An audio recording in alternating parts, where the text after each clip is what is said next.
Mapagpalang araw po sa inyong lahat. Ngayon po ay araw ng Linggo, ika-5 ng Hulyo. Pakinggan po natin ngayon ang mabuting balita ng Panginoon. Pagbasa mula sa aklat ni Propeta Zacarias.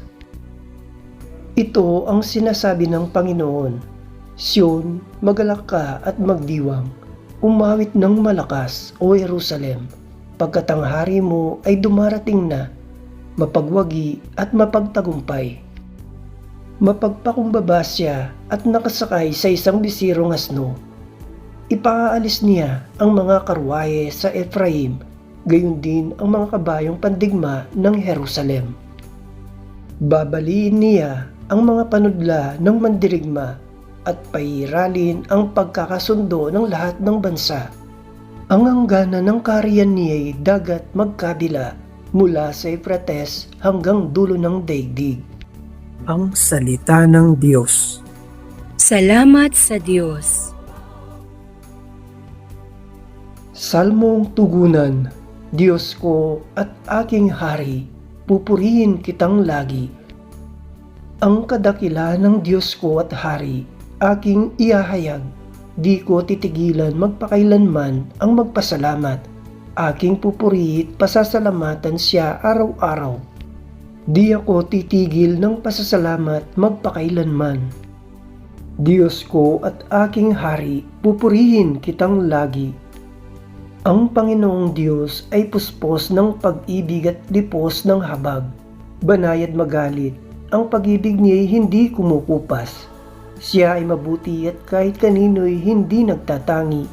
Sa kanyang nilikha, ang pagtingin niya ay mamamalagi.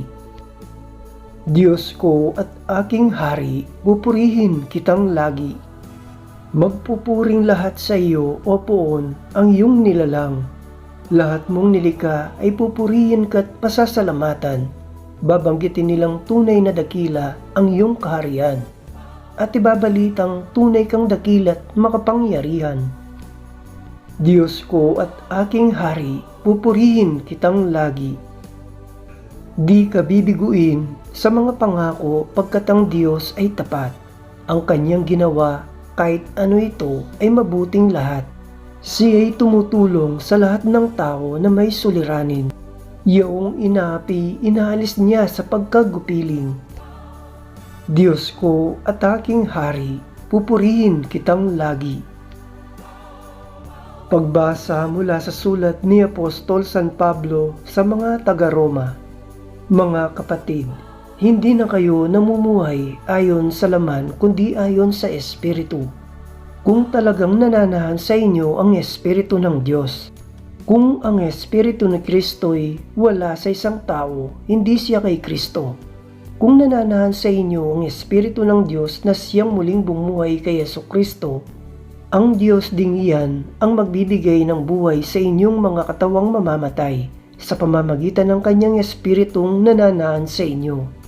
Mga kapatid, hindi na tayo alipin ng likas na hilig ng laman, kaya hindi na tayo dapat mamuhay ayon sa laman.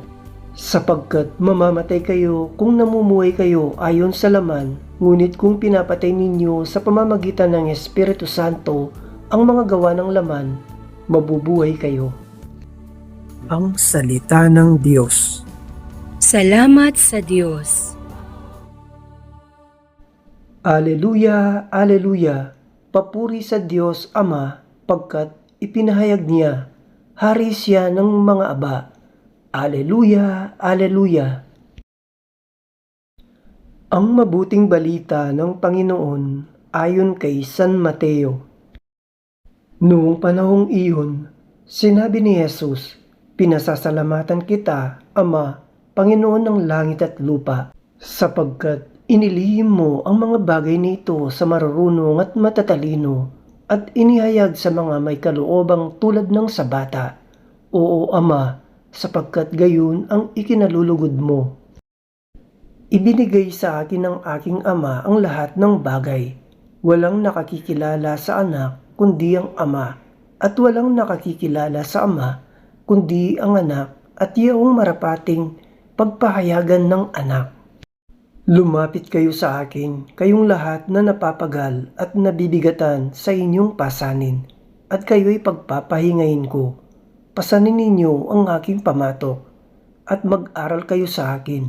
Ako'y maamo at mababang loob, at makasusumpong kayo ng kapahingahan para sa inyong kaluluwa, sapagkat maginhawang dalhin ang aking pamatok, at magaan ang pasaning ibibigay ko sa inyo.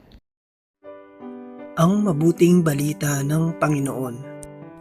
Pinupuri ka namin, Panginoong Hesukristo.